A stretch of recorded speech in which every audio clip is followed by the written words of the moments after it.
중창단의 찬양 대단히 감사를 드립니다. 이 찬양을 들을 때 여러분들은 자동으로 영화 타이타닉 한 장면이 떠오르실 겁니다. 죽음을 앞두고 침몰해 가는 그 배 한켠에서 모두가 다 죽음의 공포에 떨고 있을 때 연주하던 악단이 그 자리를 피하지 않고 마지막으로 함께 이 곡을 합주하는 장면이 굉장히 인상적이었습니다. 늘 우리에게 평안과 기쁨과 은혜 주시는 우리 주님의 임재 앞에 오늘 우리에게 주실 은혜를 기대하고 오늘 말씀으로 더 가까이 나아갈 수 있는 저와 여러분이 될 수 있기를 간절히 축원합니다. 여러분, 어제 라스베가스에서 세계 모든 사람들이 관심을 갖는 빅 이벤트가 있었습니다. 여기서 15분 거리에 있는 T-모바일 아레나에서 세계에서 가장 복싱 경기를 잘한다는 메이웨더와 그리고 가장 강력한 격투가라고 말하는 맥그리거가 서로 복싱 경기로 맞붙었습니다. 신문을 보니까 이 경기에 모든 나라 사람들이 주목하고 있음을 알게 되었고 또 수많은 사람들이 비행기를 타고 이 라스베가스로 날아와서 이 경기를 보려고 가장 작게는 2,500불부터 또 많게는 100만 불까지 아낌없이 지불하고 이 경기를 구경하는 장면들을 보았습니다. 여러분, 누군가를 겨누어서 주먹으로 때리는 것은 폭행이고 법으로 금지되어 있는 일이지만 참 재미있게도 이 사각의 링 안에서 서로 주먹 다짐하는 것은 합법이며 또 그것을 사람들은 재미있다고 세상에서 가장 흥미로운 일이라고 지켜보고 또 그것을 관람하는 것을 즐기고 있습니다.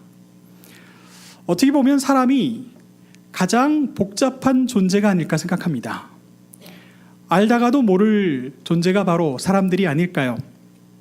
누군가로부터 매를 맞는다면, 누군가로부터 주먹 다짐을 받는다면 정말 아프고 고통스러워서 누구도 원하지 않을 텐데, 그래서 누군가를 함부로 때리는 일을 하지 말라고 법으로 금해 놓았는데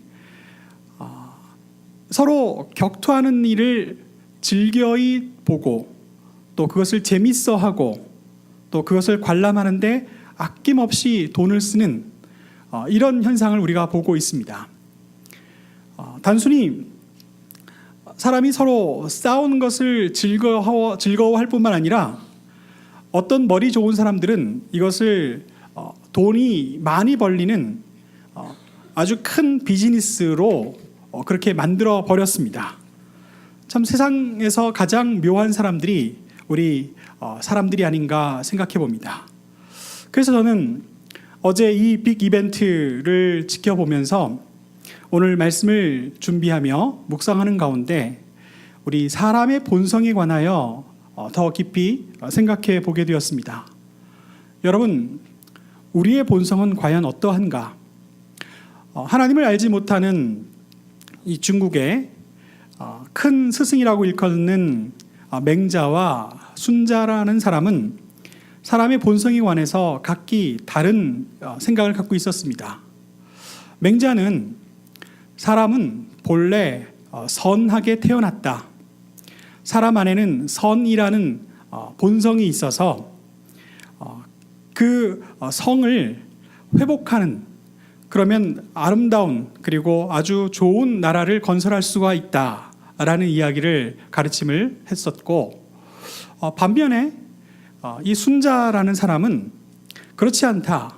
사람 안에는 원래 본디 악이 있어서 사람들은 그냥 내버려 두면 이 악을 마음껏 그렇게 드러내기 때문에 뭔가 큰 조치를 취하지 않으면 이 세상은 악이 범람할 것이고 그리고 엉망진창이 될 것이다 라고 그렇게 가르침을 사람들에게 남겼습니다. 여러분들은 어떻게 생각하십니까? 오늘 우리가 읽은 본문 말씀 속에는 이 두 가지 면이 우리에게 있음을 알 수 있습니다.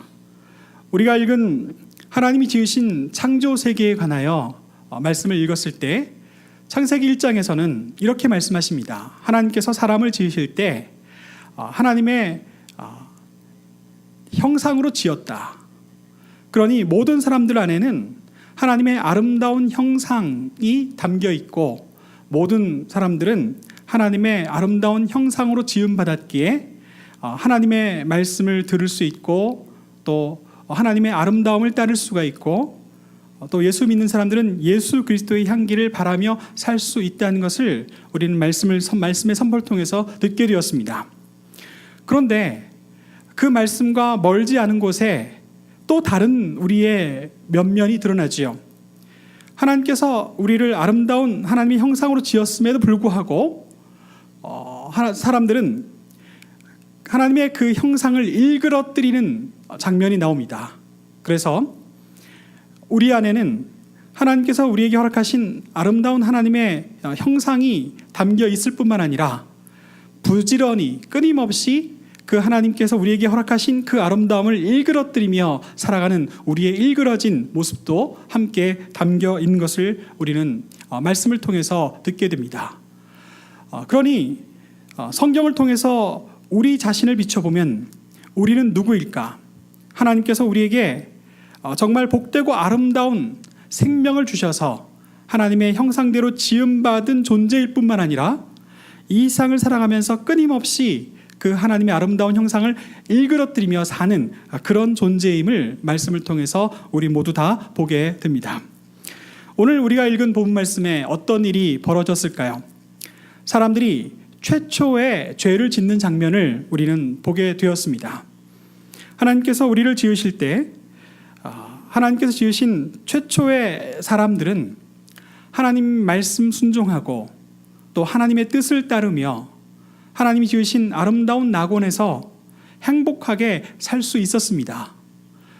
원래 하나님께서 우리에게 허락하여 주신 생명의 본질은 이 하나님의 아름다운 창조 세계 안에서 행복하고 풍족하고 또 아름답게 사는 그런 모습이었음을 성경은 분명히 우리에게 보여주었습니다. 그런데 오늘 본문 말씀에 보니 그들이 이 아름다운 동산으로부터 쫓겨나는 일이 벌어졌는데 하나님 말씀을 순종하지 않고 간사한 뱀의 꼬임에 넘어가서 하나님 말씀을 어기는 장면이 나오죠. 뱀은 이렇게 이야기합니다. 너희도 하나님처럼 이 세상 모든 이치를 알게 되는 지혜를 얻게 될 것이다 라고 꼬시죠. 그리고 사람들은 그 말에 혹해서 하나님께서 금하였던 것을 과감히 따서 취하는 죄를 짓게 됩니다. 이 죄는 그들이 낙원으로부터 추방된 이후부터 더 심각하게 발전하는 모습을 보게 됩니다. 그의 자녀 가인과 아벨 사이에 미움과 다툼이 벌어졌습니다. 그리고 끝내는 목숨을 빼앗아가는 살인도 저질러졌지요. 그리고 우리의 펼쳐지는 역사를 살펴보십시오. 점점 더 갈수록 더 심각한 죄가 만연하고 판을 치고 있습니다. 그러니 이 세상을 살아가는 우리 사람들에 의해서 이 수많은 죄가 넘치는 것이 바로 이 세상이 아닐까 그렇게 말해볼 수 있겠습니다. 오늘 이 본문 말씀을 좀 더 우리가 이야기해 보자면 저는 이 점을 주목합니다.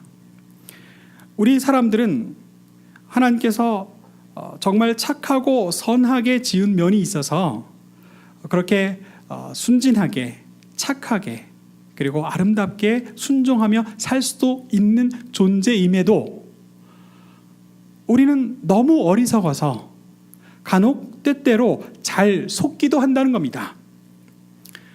여러분들에게 한번 물어보겠습니다. 혹시 여러분들은 살아오는 동안 누군가의 속임수에 걸려 넘어져서 멋지게 속아본 적이 있으십니까? 나는 한 번도 속아본 적이 없다라고 말하실 분도 계실 터이지만 그렇지 않습니다. 오늘 뱀과 하와의 관계를 보겠습니다. 하와는 뱀의 거짓에 속게 됩니다. 그처럼 모든 사람들은 누군가의 거짓에 속아 넘어가기도 하고 또 속임을 당해서 그 속임을 당한 것을 근거로 남에게 피해를 끼치고 또 남에게 거짓을 전하고 그런 일들이 우리에게 너무 많이 벌어지고 있습니다. 그리고 이 세상에는 속임을 당하는 어리석고 연약한 우리만 있는 게 아니라 우리를 속아 넘어가게 하는 악한 세력이 있다는 것을 다시 한번 생각하게 됩니다. 여러분, 우리가 이런 악으로부터 완전히 보호를 받고 그 어떤 악한 사람과도 만나지 않을 수 있는 환경이면 얼마나 좋을까요? 그러나 우리를 속이는 자와 같은 이런 악이 우리 가까이에 늘 다가와 우리 주변에 있습니다. 여러분은 이렇게 질문하면 뭐라고 대답하시겠습니까? 속이는 자가 나쁘냐? 아니면 속임 당하는 자가 나쁘냐?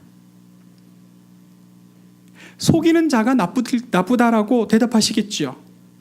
그러나 어리석게 속임 당하는 자에게도 책임이 있는 것 같습니다. 그러니 우리가 이 거짓과 죄에 빠져서 걸려 넘어지지 않기 위해서는 하나님의 백성이라면 늘 언제나 깨어서 속임 당하지 않도록 준비하고 또 그 시험에 걸려 넘어지지 않도록 하나님께서 도와주시기를 간구하며 살아야 할 필요도 있겠습니다.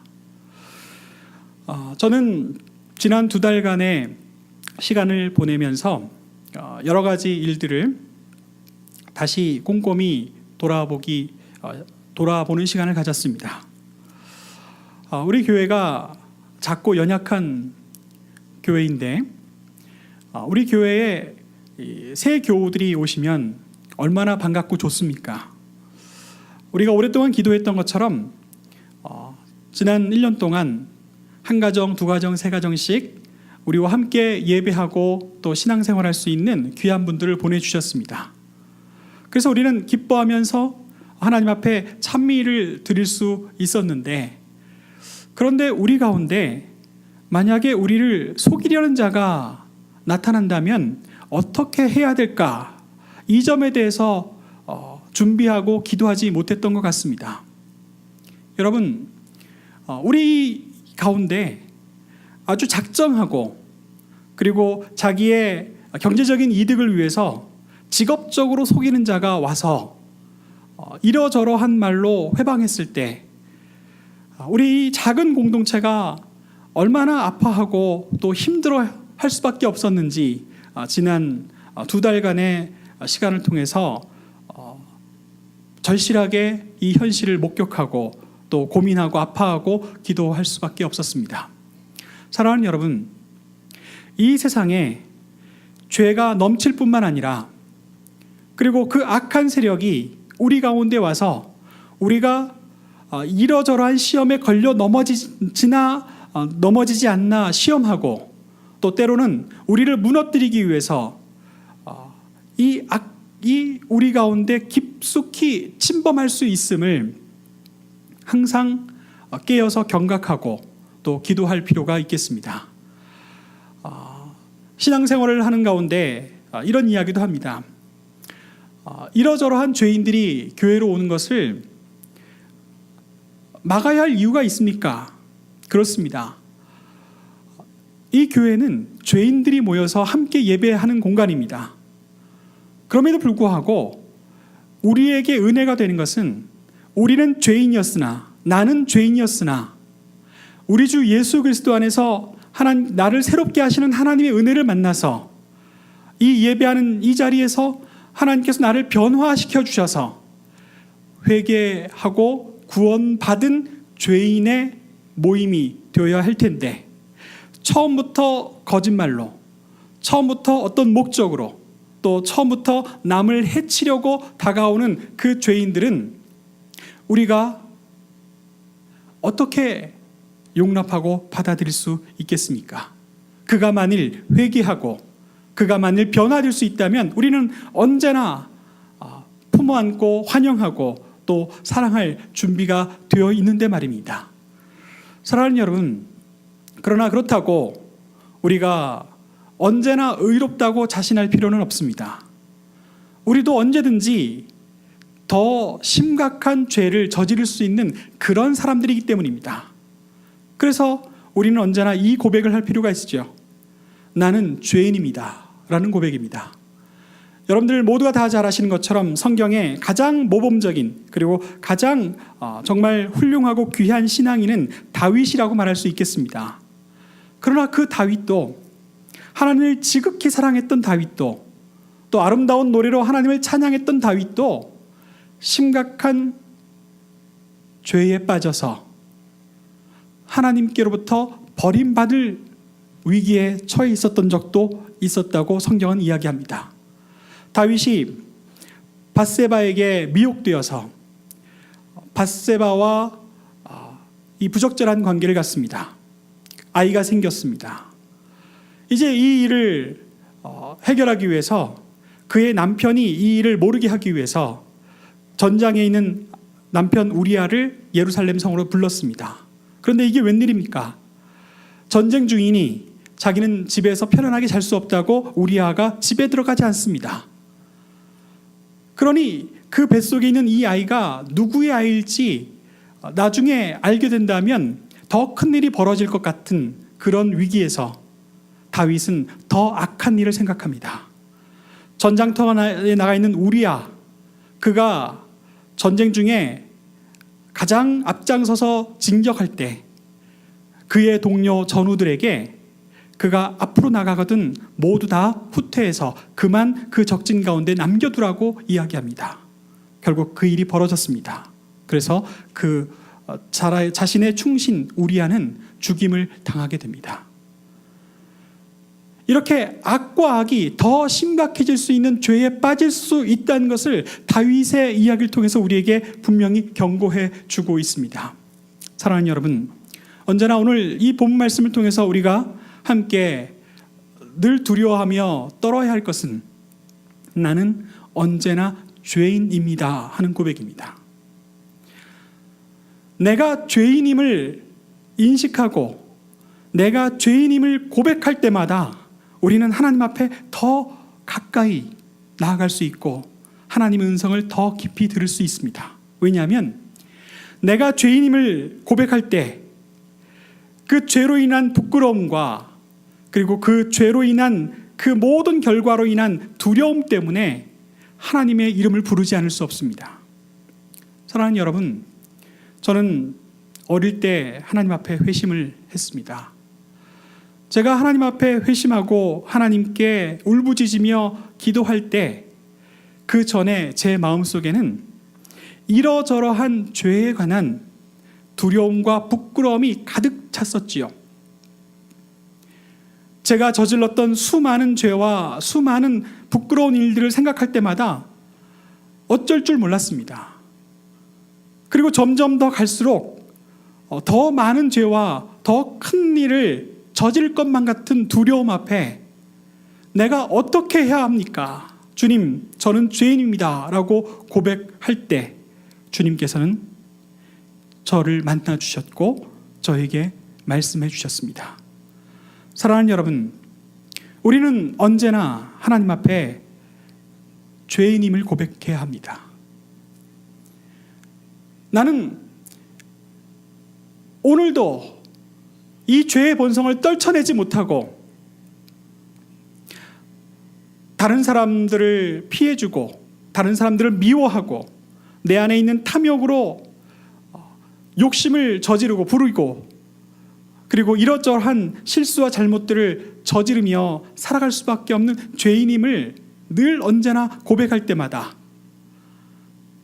우리 주님께서는 이런 우리를 어찌할 줄 몰라 하는, 어찌해야 할 바를 알지 못하는 우리를 불러주시고, 우리가 주님 앞에 나아갈 때마다 용서하시는 우리 주 예수 그리스도의 은혜, 새로운 은혜와 새로운 말씀을 주시는 우리 주님의 말씀으로 우리를 품어주시는 줄 믿습니다. 사랑하는 성도 여러분, 우리는 우리 주 앞에서 죄 용서의 은혜와 우리가 짊어지고 있는 각자 이 죄의 굴레를 주님 앞에 다 내려놓고 정말 가볍고 그리고 기쁨과 구원의 즐거움으로 늘 하나님 앞에 기뻐하며 예배하는 사람들로 나아갈 수 있기를 원합니다. 이제 우리에게 남겨진 과제가 있지요. 지금 우리 모인 이 교회 공동체는 죄를 회개하고 예수 안에서 새로운 삶을 소망하는 믿음의 공동체입니다. 이제 주님께서 어떤 영혼들을 우리에게 더 하여 주실 줄 모릅니다. 그러나 만일 끝까지 악한 의도로 악을 행하기로 혹은 거짓을 일삼고 그리고 정말 죄를 두려워하지 않고 부끄러워하지 않는 그런 사람들이 우리 교회 공동체로 들어오는 게 아니라, 그런 사람들이라 할지라도 회개하고 그리고 하나님 앞에 변화될 것을 소망하며 하나님 앞에 은혜 주시기를 간청하는 사람들로 변화되어서 우리와 함께 사랑의 믿음의 공동체를 일궈 갈 수 있기를 저는 소망하고 있습니다. 사랑하는 성도 여러분, 언제나 하나님 앞에 저와 여러분이 우리 죄와 허물을 늘 용서해달라고, 불쌍히 여겨달라고 기도하는 신앙인이 될 수 있기를 원합니다. 뿐만 아니라 누가 우리에게 우리의 믿음의 가족으로 다시 새로 오시더라도 함께 변화되어야 할, 함께 용서받아야 할 죄인임을 서로 고백하고 그리고 품어 안고 환영하며 그리고 함께 견인하여 우리 주님 앞에 예배 드릴 수 있는 그런 믿음의 공동체가 될 수 있기를 간절히 부탁드립니다. 기도하겠습니다.